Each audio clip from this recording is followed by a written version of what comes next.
ली होंगी। तो चलिए फटाफट डिस्कस करते हैं आज की क्लास के टॉपिक्स क्या हैं, आज हम क्या डिस्कस करने वाले हैं। देखिए सेकंड क्लास में मैंने कुछ पैटर्न्स आपसे डिस्कस करे थे जो प्राइस चार्ट पर आपको बनते हुए रेगुलरली दिखते हैं।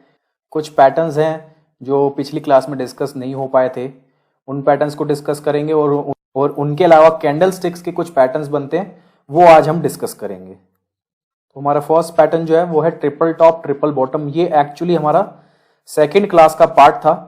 सेकंड क्लास में मुझे ये कवर करना था लेकिन बाय चांस ये स्किप हो गया सेकंड क्लास में, तो इसको आज हम कवर करेंगे। उसके अलावा हम ट्रायंगल्स के कुछ पैटर्न्स होते हैं, ट्रायंगल्स के काफ़ी सारे पैटर्न्स होते हैं जो मोस्टली सिमिलर ही होते हैं लगभग, वो सारे डिस्कस करेंगे। फ्लैग पैटर्न डिस्कस करेंगे और कैंडलस्टिक पैटर्न्स डिस्कस करेंगे। तो चलिए आज की क्लास को करते हैं स्टार्ट। हमारा फर्स्ट पैटर्न जो आज का है वो है ट्रिपल बॉटम और ट्रिपल टॉप। देखिए ट्रिपल बॉटम जो है मैंने आपको बताया लास्ट क्लास में हमने डिस्कस किया था double bottom pattern formation, W जो है हमने लास्ट क्लास में डिस्कस किया था। और ये ट्रिपल बॉटम और जो ट्रिपल टॉप पैटर्न था ये भी हमने लास्ट क्लास में डिस्कस करना था, तो आज इसको डिस्कस कर लेते हैं। देखिए ट्रिपल बॉटम में क्या होता है, ट्रिपल बॉटम जो है और ट्रिपल टॉप जो है ये काफी रेयर पैटर्न है, ये आपको रेगुलर बेसिस पर प्राइस चार्ट पर बनते हुए नहीं दिखेंगे, इसलिए ये टेक्निकल एनालिसिस में ट्रेडिंग के लिए इतने ज़्यादा इंपॉर्टेंट भी नहीं माने जाते ट्रिपल टॉप और ट्रिपल बॉटम। तो फटाफट डिस्कस कर लेते हैं ट्रिपल बॉटम में होता क्या है। देखिए डबल बॉटम में आपको याद है सेकंड क्लास में हमने डिस्कस किया था, डबल बॉटम में एक डब्लू बनता है, दो बॉटम बनते हैं। ट्रिपल बॉटम में क्या हुआ, एक बार और बॉटम बन जाएगा, प्राइस जो है लोअर लेवल को एक बार और टेस्ट करेगा। देखिए यहाँ इस पिक्चर में क्लियरली दिया हुआ है, ये फर्स्ट बॉटम बना है, यहाँ सेकेंड बॉटम बना है और उसके बाद थर्ड बॉटम बना है। और इसमें आपको ट्रेड कैसे करना है, इसको ट्रेड करने का वही रूल है, डब्ल्यू की जब नेकलाइन ब्रेक होगी यहाँ थर्ड टाइम, उसके बाद एक ब्रेकआउट आपको मिलता है तो आप इसमें एक बाय साइड की पोजीशन क्रिएट करोगे। तो बहुत सिंपल था, ज़्यादा कुछ है नहीं। और जैसा मैंने आपको बताया ये इनफ्रीक्वेंट पैटर्न है, रेयर पैटर्न है, ज़्यादातर आपको ये बनता हुआ नहीं दिखेगा। डब्ल्यू जो हमारा पैटर्न था, डबल बॉटम जो पैटर्न था, वो बहुत ही फ्रीक्वेंटली बनता है और वो बहुत ज़्यादा कॉमन पैटर्न है। ट्रिपल बॉटम और ट्रिपल टॉप जो ये पैटर्न्स हैं ये इतने फ्रीक्वेंटली नहीं बनते। तो चलिए एक बार आपको इसको भी प्राइस चार्ट पे दिखा देता हूँ। तो यहाँ ये मैंने निफ्टी का प्राइस चार्ट ओपन किया है ईयर 2009 का। यहाँ आपको एक डाउन ट्रेंड खत्म होता हुआ दिख रहा है और उसके बाद यहाँ ट्रिपल बॉटम पैटर्न फॉर्मेशन हुआ है। तो ये हमारा ट्रिपल बॉटम पैटर्न फॉर्मेशन है और उसके बाद यहाँ एक नेकलाइन ब्रेक हुई, तो उसके बाद एक अप ट्रेंड अच्छा कंटिन्यू हुआ। तो ये था triple bottom pattern. Next pattern है हमारा ट्रिपल टॉप। ट्रिपल टॉप भी जैसा कि मैंने बताया ट्रिपल टॉप और ट्रिपल बॉटम ये बहुत ही रेयर पैटर्न्स हैं, ये इतने ज़्यादा फ्रीक्वेंटली रिपीट नहीं होते। तो ट्रिपल टॉप में भी बेसिकली वही जो हमारा डबल टॉप था उसमें एक एम बनता था। अब इसमें क्या होगा, एक बार फिर से प्राइस टेस्ट अगर प्राइस टेस्ट करता है ऊपर के लेवल्स, जो ये हमारे लेवल्स थे, तो आप कह सकते हो कि ये एक triple top kind of pattern formation है। सेम रूल है जैसे हम डबल टॉप को ट्रेड करते थे, जैसा हमारा एम पैटर्न फॉर्मेशन था, इसको भी वैसे ही ट्रेड करेंगे। नेकलाइन ब्रेक होगी तो हम नीचे सेल साइड की अपॉर्चुनिटीज ढूंढेंगे और हम एक्सपेक्ट करेंगे कि एक डाउन ट्रेंड जो है अब आ सकता है। आज की क्लास के हमारे मेन पैटर्न्स की तरफ बढ़ते हैं। मेजर पोर्शन जो आज की हमारी क्लास का रहेगा वो रहेगा ट्रायंगल पैटर्न्स पर। और मोस्टली जितने भी ट्रायंगल्स में हम पैटर्न्स डिस्कस करेंगे, चाहे वो सिमेट्रिकल ट्रायंगल हो, असेंडिंग ट्रायंगल हो, डिसेंडिंग ट्रायंगल हो या वेजिज हो, सब में जो हमारा मोटा मोटा ट्रेड करने का रूल रहेगा वो ऑलमोस्ट सब में सेम ही रहेगा। और ट्रायंगल्स के बाद हम फ्लैग पैटर्न डिस्कस करेंगे। फ्लैग में भी जो हमारा ट्रेड करने का रूल होता है वो भी सेम ही रहता है, राइट। तो मोस्टली जो ये ट्रायंगल पैटर्न्स हम अभी डिस्कस करेंगे मोर और लेस ऑलमोस्ट सेम कॉन्सेप्ट है सब में। तो ट्रायंगल पैटर्न होते क्या हैं, कैसे बनते हैं, क्यों बनते हैं, सबसे पहले वो डिस्कस कर लेते हैं। देखिए ट्रायंगल पैटर्न जो है वो एक कॉन्टिन्यूशन पैटर्न है। अगर कोई स्टॉक किसी ट्रेंड में है तो काफ़ी बार क्या होता है कि बड़े बड़े मूव्स आने के बाद, बड़े अपसाइड मूव्स आने के बाद या बड़े डाउनसाइड मूव आने के बाद होता क्या है, स्टॉक कंसोलिडेट करने लग जाता है और बायर्स और सेलर्स जो होते हैं वो ऑलमोस्ट इक्वल होते हैं। डिमांड और सप्लाई जो है वो ऑलमोस्ट इक्वल हो जाती है। एक टाइप से आप कह सकते हो कि ट्रेडिंग एक्टिविटी जो है बहुत कम हो जाती है। इतने बड़े अप मूव्स के बाद या बड़े डाउन मूव के बाद ऐसे केसेस में प्राइस आपको एक छोटी सी रेंज में ट्रेड करता हुआ नजर आएगा, कंसोलिडेट करता हुआ नजर आएगा। ज्यादा उसमें अपसाइड और डाउन साइड दोनों साइड कहीं भी मूवमेंट आपको नजर नहीं आएगी। आप कह सकते हो एक टेम्परेरी पोज आ जाता है मार्केट में। तो इस पोज के बाद प्राइस अगर हमें एक अपसाइड में ब्रेकआउट देता है या लोअर साइड में ब्रेकआउट देता है, ब्रेकडाउन देता है, तो हम एक्सपेक्ट करते हैं जिस साइड भी ब्रेकआउट या ब्रेकडाउन हमें मिलेगा उस साइड जो है ट्रेंड कंटिन्यू होगा। अगर ऊपर की साइड हमें कोई ब्रेकआउट मिलता है तो हम एक्सपेक्ट करते हैं ऊपर की साइड हमें ट्रेंड कंटिन्यू होता हुआ दिखेगा। और अगर हमें नीचे की साइड ब्रेकडाउन होता हुआ दिखता है, नीचे की रेंज टूटती हुई दिखती है, तो हम एक्सपेक्ट करते हैं ट्रेंड जो है वो डाउन साइड में कंटिन्यू करेगा। तो ये एक मेन कॉन्सेप्ट है इन सभी ट्रायंगल पैटर्न्स को डिस्कस करने से पहले जो मैं आपको बताना चाहता था। देखिए यहाँ लिखा हुआ है triangles show a compression in demand and supply throughout the pattern before price eventually breaks. Symmetrical triangles can be characterized as areas of indecision. जब बायर्स और सेलर्स ऑलमोस्ट इक्वल हो जाए, ट्रेडिंग एक्टिविटी बहुत ज्यादा कम हो जाए, volume जो है एकदम डिमिनिश हो जाए, कम हो जाए, तो उस टाइम पर हमें जो है ये ट्रायंगल पैटर्न्स जो है बनते हुए नजर आएंगे। और जैसा कि मैंने आपको बताया जिस साइड भी हमें ब्रेकआउट मिलता है, ऊपर की साइड या नीचे की साइड, उसी साइड हम एक्सपेक्ट करेंगे कि ट्रेंड कंटिन्यू होगा। फर्स्ट पैटर्न को डिस्कस करते हैं। फर्स्ट पैटर्न है हमारा सिमेट्रिकल ट्रायंगल। जैसा कि मैंने अभी बताया सभी ट्रायंगल पैटर्न्स में एक चीज कॉमन रहेगी, triangle symmetrical triangles can be characterized as areas of indecision. Market indecisive है, प्राइस कि पैटर्न ऊपर की तरफ कंटिन्यू होगा, ट्रेंड ऊपर की तरफ कंटिन्यू होगा, या फिर ट्रेंड रिवर्सल आएगा, ट्रेंड चेंज हो जाएगा। In such patterns, the market poses and the future direction is questioned. Typically, demand and supply at the moment are nearly equal. Demand और सप्लाई जैसे कि मैंने आपको बताया ऑलमोस्ट इक्वल हो जाती है, वॉल्यूम्स ज्यादा होती नहीं है।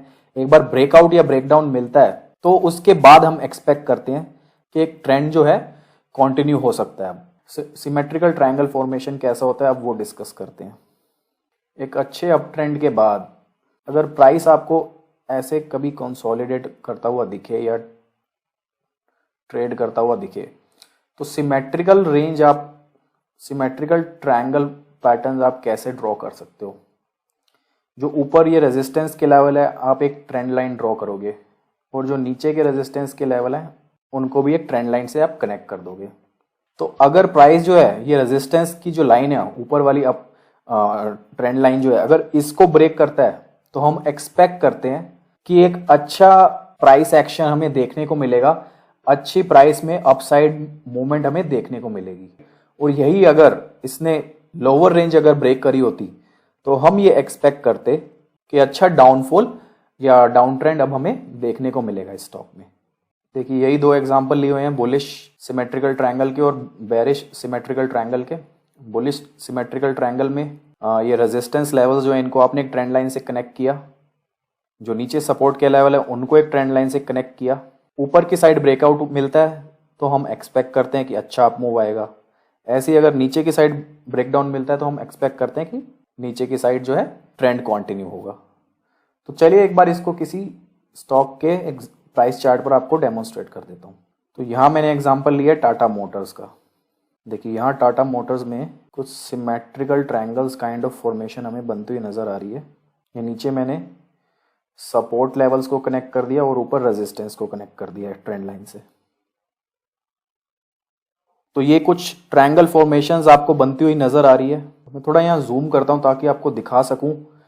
जो टेम्परेरी पॉज की हम बात करते हैं, पीरियड ऑफ इनएक्टिविटी या फिर डिमिनिशिंग वॉल्यूम्स की बात करते हैं, तो वो भी आपको कंफर्म करवा देता हूँ। यहाँ देखिए आप कितनी छोटी छोटी कैंडल्स बन रही हैं। आप देख सकते हो यहाँ जो है ट्रेडिंग काफी कम हो रही है। एक टाइप ऑफ इनडिसीजन है मार्केट में कि नेक्स्ट मूव किस साइड आएगा। तो जैसे ही ये ऊपर की जो ट्रेंड लाइन है हमारी, ऊपर की ट्रेंड लाइन हमारी ब्रेक हुई तो उसके बाद एक अच्छा अप मूव हमें देखने को मिला। तो ये एक सिमेट्रिकल ट्रायंगल का एग्जांपल था। इसमें ज़्यादा कुछ नहीं किया मैंने। नीचे जो ये सपोर्ट लेवल्स है उनको एक ट्रेंड लाइन से कनेक्ट किया और ऊपर जो रेजिस्टेंस के लेवल है उन्हें एक ट्रेंड लाइन से कनेक्ट किया। उनके बीच में आपको ये ट्रायंगल फॉर्मेशंस बनती हुई नजर आ रही हैं। जैसे ही ब्रेकआउट मिला उसके बाद आप खुद देख सकते हो कि कितना अच्छा अप ट्रेंड कंटिन्यू हुआ। तो ये सिमेट्रिकल ट्रायंगल का कॉन्सेप्ट था। सिमेट्रिकल ट्रायंगल का पैटर्न था। अब नेक्स्ट पैटर्न पे बढ़ते हैं। हमारा नेक्स्ट पैटर्न है हमारा असेंडिंग ट्रायंगल। देखिए असेंडिंग ट्रायंगल जो है वही सिमेट्रिकल ट्रायंगल वाला ही कॉन्सेप्ट है, लेकिन इसमें थोड़ा सा डिफरेंस है। देखिए सिमेट्रिकल ट्रायंगल में क्या कॉन्सेप्ट था, सिमेट्रिकल ट्रायंगल में हमने रेजिस्टेंस को कनेक्ट करके जो ट्रेंड लाइन ड्रॉ करी थी ये ऊपर वाली, वो डाउनवर्ड स्लोपिंग थी, और नीचे सपोर्ट को कनेक्ट करके जो हमने ट्रेंड लाइन ड्रॉ करी थी वो अपवर्ड स्लोपिंग थी, राइट। असेंडिंग ट्रायंगल के केस में क्या होता है, असेंडिंग ट्रायंगल के केस में जो हमारी अपवर्ड ट्रेंड लाइन है, ये रेजिस्टेंस को हमने कनेक्ट करा है जो, वो हॉरिजॉन्टल होती है। उसका जो स्लोप है वो अपवर्ड स्लोपिंग नहीं होता या डाउनवर्ड स्लोपिंग नहीं होता। तो जो रेजिस्टेंस के लेवल हैं ऊपर वो अप्रोक्सीमेटली सेम है, और जो नीचे बॉटम बन रहे हैं जहां सपोर्ट मिल रहा है, ये नीचे के लेवल्स जो हैं ये धीरे धीरे जो है वो ऊपर शिफ्ट होते जा रहे हैं।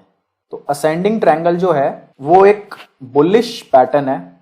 इसमें आप देखिए जो बॉटम्स हैं वो ऊपर शिफ्ट होते जा रहे हैं और रेजिस्टेंस का जो लेवल है वो सेम है, राइट। तो इसमें हम यही एक्सपेक्ट करते हैं कि प्राइस जो है रेजिस्टेंस के लेवल को ब्रेक करेगा और उसके बाद जो है अच्छा अप मूव आएगा। तो असेंडिंग ट्रायंगल के केस में होता क्या है, जो रेजिस्टेंस के लेवल है वो इक्वल है और जो नीचे सपोर्ट लेवल है वो ऊपर शिफ्ट हो रहा है। बॉटम जो है, अगर हम एक ट्रेंड लाइन ड्रॉ करें तो एक अपवर्ड स्लोपिंग ट्रेंड लाइन बनती है। तो जैसा कि मैंने आपको बताया असेंडिंग ट्रायंगल जो है वो एक बुलिश पैटर्न है। हम एक्सपेक्ट करते हैं कि जो रेजिस्टेंस की जो ये लाइन है, एक बार प्राइस इसको ब्रेक करेगा तो उसके बाद अच्छा अपमूव हमें देखने को मिलेगा। तो ये था असेंडिंग ट्रायंगल का कॉन्सेप्ट। अब हम डिस्कस करते हैं डिसेंडिंग ट्रायंगल। देखिए डिसेंडिंग ट्रायंगल जो है वो कंप्लीटली ऑपोजिट है असेंडिंग ट्रायंगल का। असेंडिंग ट्रायंगल जो था वो एक बुलिश पैटर्न था, डिसेंडिंग ट्रायंगल जो है ये एक बेरिश पैटर्न है। डिसेंडिंग ट्रायंगल में जो नीचे के सपोर्ट लेवल है उसको हम कनेक्ट करते हैं किसी ट्रेंड लाइन से, तो एक हॉरिजॉन्टल ट्रेंड लाइन बनती है और सपोर्ट लेवल्स जो हैं अप्रॉक्सीमेटली ऑलमोस्ट सिमिलर लेवल पे हैं, राइट। और जो हमारी रेजिस्टेंस लाइन जो है, ट्रेंड लाइन जो है जिससे हम रेजिस्टेंस लेवल्स को कनेक्ट करते हैं, वो डाउनवर्ड स्लोपिंग है। प्राइस नीचे आता है, वापस उसमें एक पुल बैक आता है, फिर नीचे आता है, फिर पुल बैक आता है, फिर नीचे आता है, फिर एक पुल बैक आता है, फिर नीचे आता है, एक पुल बैक आता है। तो जितनी बार भी ये हाइज क्रिएट हो रहे हैं वो नीचे आते जा रहे हैं, राइट। और जो सपोर्ट लेवल है वो अप्रॉक्सीमेटली सेम है। और अगर हम रेजिस्टेंस लेवल को एक ट्रेंड लाइन से कनेक्ट करें तो वो एक डाउनवर्ड स्लोपिंग ट्रेंड लाइन बनेगी। डिसेंडिंग ट्रायंगल जो है वो एक बेरिश पैटर्न है। इसमें हम एक्सपेक्ट करते हैं प्राइस जो है रेजिस्टेंस लेवल को ब्रेक करेगा और उसके बाद जो है एक डाउन ट्रेंड कंटिन्यू होगा। तो चलिए इसको भी एक बार आपको एक एग्जांपल के साथ डेमोन्स्ट्रेट कर देता हूँ। तो इसके लिए मैं एग्जांपल ले रहा हूँ आईसीआईसीआई बैंक का। यहाँ मुझे एक डिसेंडिंग ट्रायंगल बनता हुआ नज़र आ रहा है। ये जो सपोर्ट लेवल है वो अप्रॉक्सीमेटली सेम है, और अगर हम यहाँ रेजिस्टेंस को कनेक्ट करें तो एक ट्रेंड लाइन हम ड्रॉ कर सकते हैं, राइट। तो ये एक डिसेंडिंग ट्रायंगल पैटर्न का एग्जांपल था। तो चलिए हमारे नेक्स्ट ट्रायंगल पैटर्न की तरफ बढ़ते हैं। नेक्स्ट पैटर्न है हमारा वेजेस। देखिए ट्रायंगल के जितने भी पैटर्न्स हैं, symmetrical triangle, ascending triangle, descending triangle या वेजेस, सब में एक चीज़ कॉमन है, हम दो ट्रेंड लाइंस यूज़ कर रहे हैं या आप इनको चैनल भी बोल सकते हैं। प्राइस उनके बीच में ट्रेड कर रहा है। जिस साइड भी प्राइस ब्रेक देता है, अगर ब्रेक ऊपर की रेंज को ब्रेक करता है तो हम एक्सपेक्ट करते हैं प्राइस ऊपर जाएगा, और अगर प्राइस नीचे की रेंज को ब्रेक करता है तो हम एक्सपेक्ट करते हैं प्राइस नीचे जाएगा। देखिए वेजेस में क्या होता है, प्राइस फ्लक्चुएट करता है दो ट्रेंड लाइन के बीच में। तो वेजेस में भी हमें दो फॉर्मेशन बनते हुए दिखेंगे। एक हमारा बुलिश वेज है जिसको हम फॉलिंग वेज भी कहते हैं, एक हमारा बेयरिश वेज है जिसको हम राइजिंग वेज भी कहते हैं, राइट। अब इसको फॉलिंग क्यों कहते हैं, इसमें फॉलिंग में आप देखिए प्राइस जो है lower low lower highs kind of formation create कर रहा है, राइट। लेकिन ये बुलिश है क्योंकि इसमें हम एक्सपेक्ट करते हैं कि प्राइस जो है ऊपर के लेवल को ब्रेक करेगा और उसके बाद जो है उसमें एक अच्छा शूटअप आएगा। तो चलिए ये भी आपको एक एग्जांपल के साथ एक्सप्लेन कर देता हूँ। एक रीसेंट एग्जांपल ही ले रहा हूँ मैं, कॉपरन कंपनी का एग्जांपल लिया है मैंने। देखिए एक अच्छे अप ट्रेंड के बाद स्टॉक जो है कंसोलिडेट करने लग गया एक रेंज के अंदर, एक चैनल के अंदर, राइट। अगर आपको नहीं पता चैनल क्या होता है, चैनल बेसिकली दो ट्रेंड लाइंस होती हैं जिसके बीच में प्राइस जो है कंसोलिडेट करता है, रेंज बाउंड ट्रेड करता है, तो इसको हम एक चैनल बोलते हैं। तो यहाँ हमने कोपरन कंपनी का एग्जांपल लिया है, इसमें ये फॉलिंग वेज बनता हुआ हमें दिख रहा है। एक अच्छे अप ट्रेंड के बाद प्राइस जो है कंसोलिडेट करना स्टार्ट कर देता है। फिर जैसे ही इसमें यहाँ देखिए ऊपर की जो रेंज है वो ब्रेकआउट हुई, तो उसके बाद प्राइस में देखिए कितना अच्छा अप मूव आया। यही अगर नीचे की रेंज ब्रेकडाउन होती तो हम एक्सपेक्ट करते अच्छा फॉल इस स्टॉक में आ सकता था। तो बहुत सिंपल कॉन्सेप्ट था। ट्रायंगल के जितने भी पैटर्न्स हमने डिस्कस करे हैं, symmetrical triangle, ascending triangle, descending triangle, wages, ये सब मोस्टली पैटर्न फॉर्मेशंस आपको बनते हुए दिखेंगे बड़े ट्रेंड्स के बाद। बड़े ट्रेंड्स के बाद जब कभी बड़ा मूव आ जाता है एकदम से, उसके बाद जो है काफ़ी टाइम तक प्राइस जो है कंसोलिडेट करता है। अभी रिसेंटली निफ्टी में भी यही बुलिश वेज पैटर्न हमें बनता हुआ दिखा था, वो भी आपको दिखा देता हूँ। यहाँ कोविड-19 के क्रैश के बाद एक अच्छा अप ट्रेंड रहा। तो आपको मैंने सेकंड क्लास में भी बताया था, इतने बड़े ट्रेंड के बाद प्राइस जो है कई बार कंसोलिडेट करने लग जाता है, एक चैनल में ट्रेड करने लग जाता है, एक रेंज में ट्रेड करने लग जाता है, राइट। उसके बाद ट्रेंड कंटिन्यू होगा, ये अप ट्रेंड में ही रहेगा या डाउन ट्रेंड में रहेगा। उसके लिए हम ये ट्रायंगल पैटर्न्स यूज़ करते हैं, उसके लिए हम ये वेजेस पैटर्न जो है यूज़ करते हैं। तो यहाँ भी आपको एक ट्रायंगल फॉर्मेशन बनता हुआ नज़र आ रहा होगा। देखिए lower low lower highs kind of falling wedge बना रहा है यहाँ। उसके बाद जो upper end of the range break हुई एक बार, तो हमें यहाँ एक अच्छा अप मूव देखने को मिला। तो ट्रायंगल पैटर्न जो हैं ये कॉन्टिन्यूशन पैटर्न होते हैं, आपको मैंने एक्सप्लेन कर दिया है। बड़े ट्रेंड के बाद प्राइस जब कंसोलिडेट करता है, पीरियड ऑफ इनएक्टिविटी आती है, एक टेम्परेरी पोज आ जाता है ट्रेंड में, तब आपको ये ट्रायंगल फॉर्मेशन बनते हुए दिखते हैं। इन ट्रायंगल फॉर्मेशन में टिपिकली जो वॉल्यूम्स होती हैं वो काफ़ी कम होती है, ज़्यादा ट्रेडिंग नहीं होती। एक बार जिस साइड प्राइस ब्रेकआउट या ब्रेकडाउन देता है, उस साइड हम एक्सपेक्ट करते हैं कि ट्रेंड जो है कंटिन्यू होगा। अब हमारा नेक्स्ट पैटर्न है फ्लैग पैटर्न। देखिए फ्लैग पैटर्न कब बनता है और कैसा होता है वो एक बार आपको एक्सप्लेन करता हूं। फ्लैग्स जो है वो बेसिकली मोस्टली आपको बहुत अच्छे स्ट्रॉन्ग ट्रेंड्स जब होंगे, बहुत ज्यादा स्ट्रॉन्ग अपवर्ड ट्रेंड हो या बहुत ज्यादा स्ट्रॉन्ग डाउनवर्ड ट्रेंड हो, जब ट्रेंड काफी ज्यादा स्ट्रॉन्ग होता है तब आपको फ्लैग बनता हुआ नजर आता है। देखिए फ्लैग में क्या होता है, एक अप मूव आता है, मैं एग्जांपल ले रहा हूँ बुलिश फ्लैग का, तो उसके बाद जो है प्राइस थोड़ा कंसोलिडेट करने लग जाता है, राइट। फिर दोबारा से एक अप मूव आता है, फिर प्राइस कुछ टाइम के लिए कंसोलिडेट करता है, फिर एक अच्छा अप मूव आता है, फिर प्राइस कंसोलिडेट करता है। फ्लैग्स जो हैं वो काफी स्ट्रॉन्ग ट्रेंड अगर होगा तब आपको बनता हुआ नजर आएगा। तो इसका नाम हमने फ्लैग पैटर्न क्यों रखा, तो बेसिकली आपको स्ट्रॉन्ग अप मूव्स दिखेंगे और उसके बाद प्राइस जो है ऐसे कंसोलिडेट करता हुआ नजर आएगा। अगर हम दो ट्रेंड लाइन पैरेलल ड्रॉ करें, एक सपोर्ट के लिए और एक रेजिस्टेंस के लिए, तो आपको एक फ्लैग काइंड ऑफ फॉर्मेशन ये बनती हुई नजर आएगी। फ्लैग जो होता है वो कुछ ऐसा ही दिखता है, आपको पता होगा। तो एक बार इसमें अगर ये एक बुलिश ट्रेंड में है तो अपसाइड अपर लेवल ब्रेक होगा, तो फिर से हम एक्सपेक्ट करेंगे कि एकदम स्ट्रॉन्ग अप मूव आएंगे। तो ये फ्लैग की ड्राइंग है, आप देख सकते हो। यहाँ बड़े मूव्स आते हैं, उसके बाद प्राइस कंसोलिडेट करता है, फिर दोबारा से बड़ा मूव आता है। तो ये भी आपको एक एग्जांपल के साथ एक्सप्लेन करता हूँ। तो यहाँ मैं एग्जांपल ले रहा हूँ राजरतन कंपनी का। देखिए स्टॉक जो है काफ़ी अच्छे अप ट्रेंड में है, काफ़ी स्ट्रॉन्ग अप ट्रेंड में है। बड़े मूव्स आते हैं, एक पोल बनता है। देखिए फ्लैग में होता क्या, फ्लैग में एक पोल होता है और फ्लैग होता है जो कि कुछ ऐसा आपको दिखता है, राइट। तो ऐसे ही पैटर्न फॉर्मेशन आपको बनता हुआ नजर आएगा।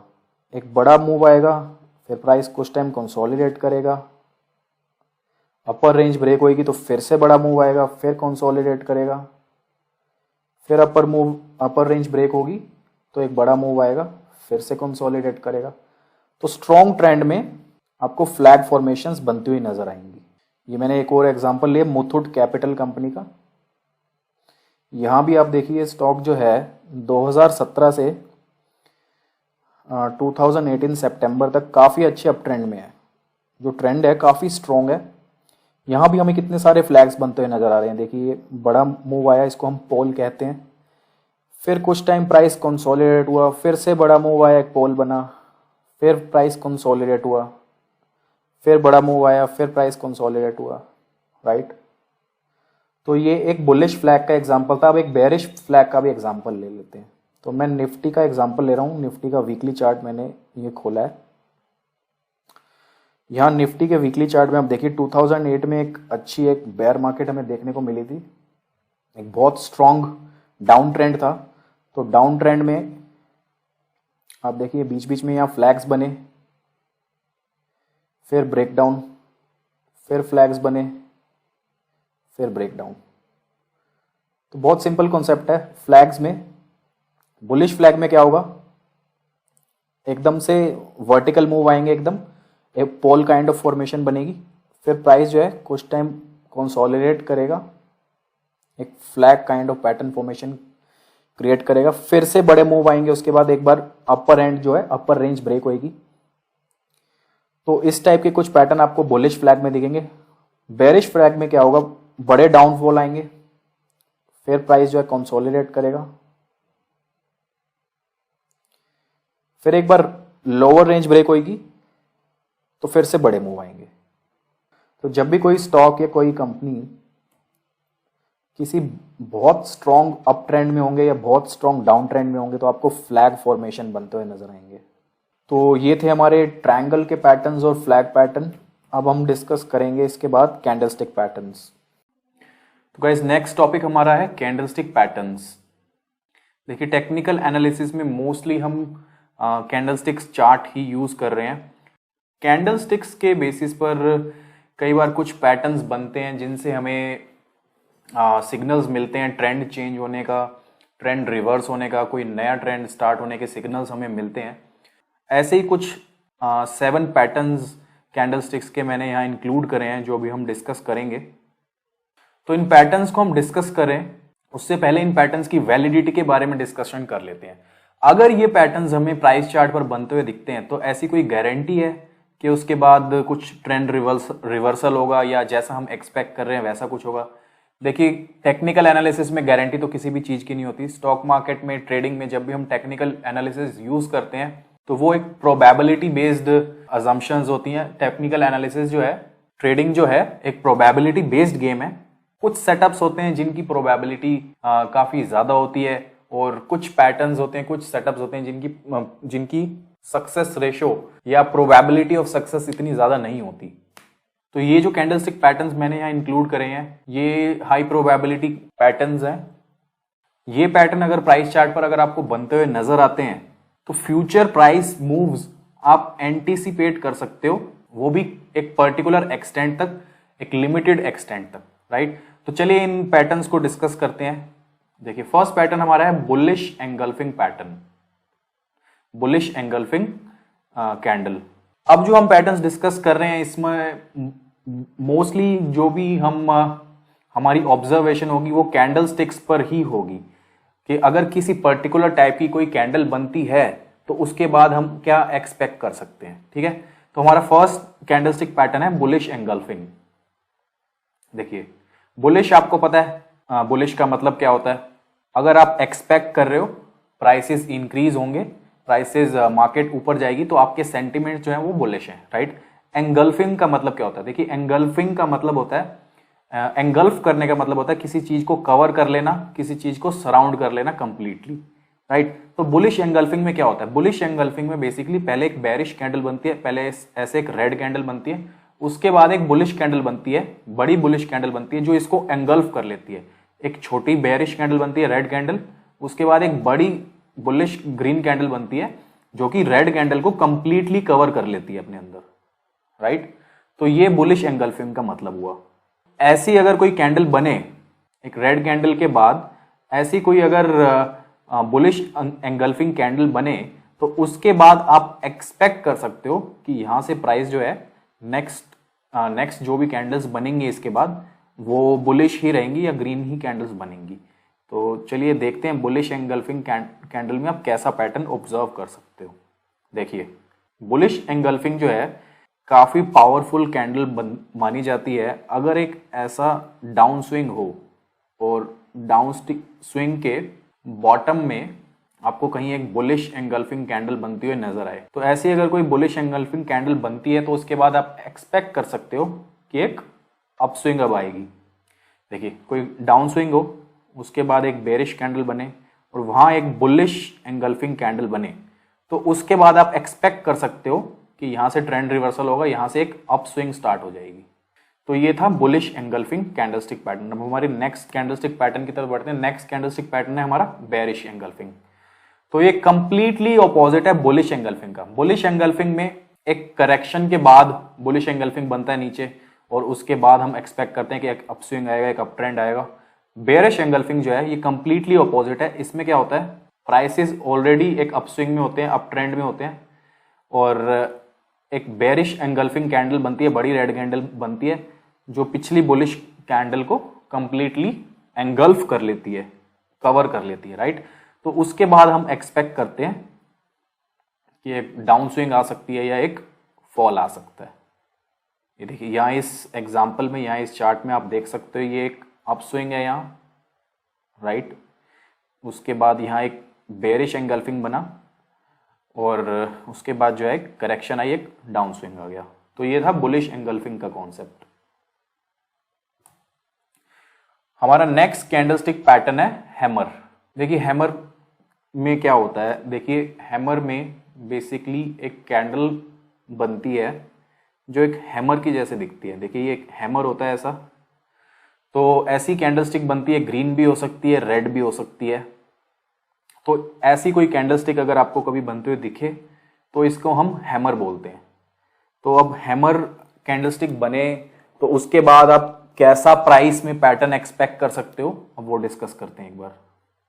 बुलिश हैमर, एक डाउन स्विंग के बाद आपको एक नीचे हैमर बनता हुआ अगर नजर आए तो उसके बाद आप एक्सपेक्ट कर सकते हो अब ट्रेंड रिवर्सल होगा, अब यहां से एक अप स्विंग स्टार्ट हो जाएगी, राइट।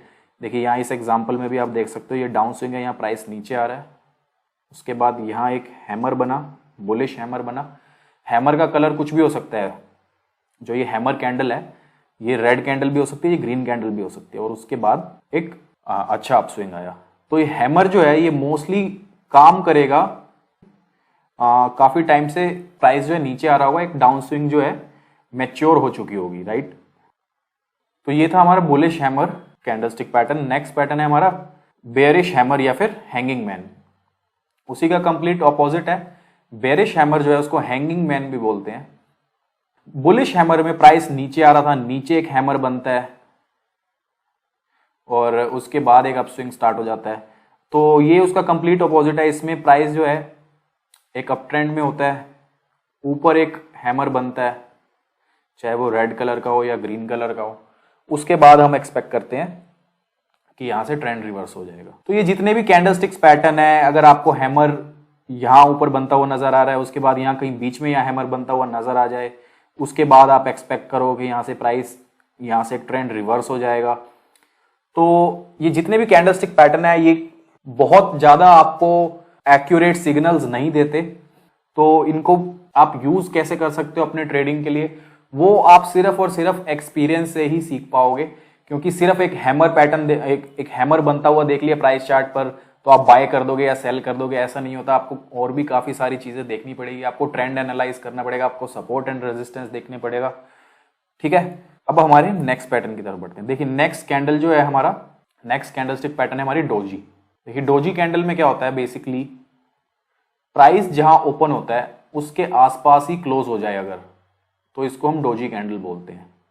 डोजी ऐसे भी होते हैं, रेड कलर का भी, ग्रीन कलर का भी, या एकदम फ्लैट जहां प्राइस ओपन हुआ वहीं बंद हुआ, ऐसे डोजी भी होते हैं। तो डोजी जो कैंडल्स होते हैं ये बेसिकली तब बनते हैं जब प्राइस में थोड़ी इनडिसाइसिवनेस हो या फिर बायर्स और सेलर्स जो है इक्वली एक्टिव हो। मोस्टली डोजी कैंडल्स आपको बनते हुए दिखेंगे बड़े मूव्स के बाद। प्राइस काफी लंबे टाइम से अगर नीचे गिर रहा हो या एकदम से शार्प फॉल प्राइस में आता है, बड़ी बड़ी कैंडल्स बनती हैं, तो उसके बाद आपको डोजी बनता हुआ दिखेगा। या फिर प्राइस काफी लंबे टाइम से बढ़ रहा है या फिर शार्प बड़ी ग्रीन कैंडल्स बनती हैं, तो उसके बाद आपको डोजी कैंडल बनता हुआ दिखेगा। तो डोजी कैंडल को यूज करके हमारे दो कैंडलस्टिक पैटर्न है, उन्हें डिस्कस करते हैं। हमारा फर्स्ट कैंडलस्टिक पैटर्न है डोजी कैंडल को यूज करते हुए मॉर्निंग स्टार डोजी कैंडल। देखिए मॉर्निंग स्टार डोजी कैंडल में क्या होता है, एक करेक्शन के बाद, एक डाउन स्विंग कंप्लीट होने के बाद नीचे आपको कहीं डोजी बनता हुआ दिखे, तो उसके बाद आप एक्सपेक्ट कर सकते हो कि जितनी सेलिंग इस स्टॉक में आनी थी वो आ चुकी है, राइट। अब क्या आप एक्सपेक्ट करो कि नेक्स्ट डे से ही प्राइस बढ़ना शुरू हो जाएगा? ऐसा कोई जरूरी नहीं है। उसके बाद एक दो दिन तक कॉन्टिन्यूसली डोजी भी बना सकता है या कुछ रेड कैंडल या ग्रीन कैंडल भी बना सकता है, लेकिन कहने का मतलब ये है कि एक जोन बन जाता है कि हाँ इस एरिया में सपोर्ट है, यहाँ डोजी कैंडल्स फॉर्म हो रही है। इसके बाद जो है आप एक्सपेक्ट कर सकते हो, कि प्राइस जो है अब ऊपर जाएगा, एक अपस्विंग स्टार्ट हो जाएगी, राइट। तो यही इस प्राइस चार्ट में यहाँ दिखाया हुआ है। देखिए यहाँ एक डाउन स्विंग के बाद एक डोजी कैंडल यहाँ फॉर्म हुआ और उसके बाद जो है एक अपस्विंग स्टार्ट हो गई, राइट। तो एग्जैक्टली ऐसे काम शायद कई बार कर भी दे, शायद ना भी करे। शायद आपको यहाँ एक दो डोजी कैंडल और बनते हुए दिखे, या प्राइस जो है यहाँ थोड़ा टाइम और स्पेंड करे, कंसोलिडेट करे, उसके बाद आपको एक अपस्विंग दिखे। तो ये अभी मैं किसी ना किसी स्टॉक के प्राइस चार्ट पे एज एन एग्जांपल आपको दिखा दूंगा। पहले हम अपना नेक्स्ट पैटर्न डिस्कस कर लेते हैं। हमारा नेक्स्ट पैटर्न है इवनिंग स्टार डोजी। देखिए इवनिंग स्टार डोजी जो है वो मॉर्निंग स्टार का कंप्लीट ऑपोजिट है। मॉर्निंग स्टार में प्राइस नीचे आ रहा होता है, नीचे एक डोजी बनता है, फिर ट्रेंड रिवर्सल हो जाता है और फिर प्राइस ऊपर जाना स्टार्ट हो जाता है, राइट। इवनिंग स्टार में एक अपस्विंग होती है, अपस्विंग कंप्लीट हो जाती है तो ऊपर एक डोजी बनता है और उसके बाद जो है एक डाउन स्विंग स्टार्ट हो जाती है, राइट। तो ये था मॉर्निंग स्टार और इवनिंग स्टार कैंडलस्टिक पैटर्न। तो चलिए इनको एक बार अब किसी एक प्राइस चार्ट पर देख लेते हैं। देखिए यहाँ मैंने रिलायंस का एग्जांपल लिया है। तो इस फॉल के बाद, इतने बड़े फॉल के बाद यहाँ देखिए एक मॉर्निंग स्टार डोजी कैंडल बना है, राइट। तो मॉर्निंग स्टार डोजी कैंडल बना, उसके नेक्स्ट डे ही एक बुलिश ग्रीन कैंडल बनी, राइट। लेकिन प्राइस जो है यहाँ से नेक्स्ट डे से ही कंटिन्यू नहीं हुआ।